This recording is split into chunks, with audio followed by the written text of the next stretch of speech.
This morning we have a first look at a book authorized by the Michael Jackson estate. It's a project that Michael had actually personally been working on just days before his death. It's called The Official Michael Jackson Opus. Carl Fowler is the publisher and joins us now. Carl, good to see you. Good morning. So this is a massive book. Tell me, how did this thing, it's not going to be released until December, but how did it come about? Well, really it's more than a book. It's the ultimate testament to everything about Michael Jackson, his life as an entertainer, as a performer, as a singer. We met with him back in April, and we showed him a couple of opuses that we'd previously published in the area of sports. Right. And he took to it straight away in the very first meeting. Now, we should say this is a mock-up right now. It has not been published completely. That's right. It's coming out in December. But why do you think now? Why did he decide he wanted to do something like this now? I think that over the years, obviously, a huge amount have been written about Michael Jackson, both visual and editorial. And I think one of the things that fascinated Michael Jackson when we sat down with him, certainly from a creative point of view, is to tell the story maybe in a way that it's never been told before.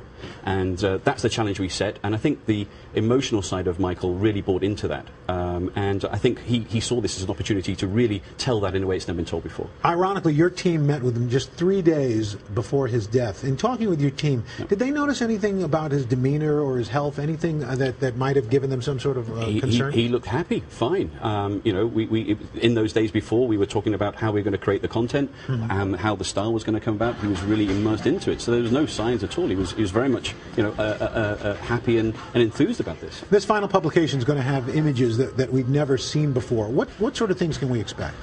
Well, you'll need to wait until December, but you know, we've got. Don't play coy with me, Carl. Well, I have to. Now, we've got 20 people working full time right now, just on the research, just on the photography. I mean, the key thing about this size and scale is that this is really going to show off both pictures that have been seen before and others that haven't been seen in a way that they've really never come off the page. And also with this scale, we're able to show pictures that maybe have been before being heavily cropped, where we can tell that story differently. So in a sense, it's almost a high definition version of this. And you've got some amazing technology involved in this. Explain this. Well, this is something, again, this is never been done in publishing before, so this would be the first book, if you will.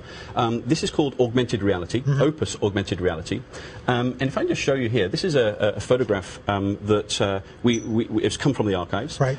This will probably find its way into the Opus. Sure. Let me just show you this. This is just a very easy printout of the photograph, put on card. Right. If you can just touch that, there's nothing special about that. And then if you can just show you. Oh, wow. If you can just stand around here, if you just play with that. And you hear the audio too, it plays on your computer. That's right. So what this does, this links traditional media, if you will, paper, a book, with 21st century technology. Wow. So when you purchase your Opus, you'll be able to go to michaeljacksonopus.com at regular intervals. I mean, you could actually stand and kind of dance with them almost. You could dance. You could. I won't do that because that would be horrible. Well, if you give me a couple of minutes, I might do my moonwalk. Okay. Do you want to see Ken do the moonwalk? No. We're not going to do it. Nobody obviously did. But again, it's fantastic. And the key thing about this is that, you know, it's never been done before. It's unprecedented, and again, it's something that Michael really bought into. Ken Fowler, again, the book is the Michael Jackson Opus. Thank you so much for joining us. Pleasure. Thank you. That's fantastic.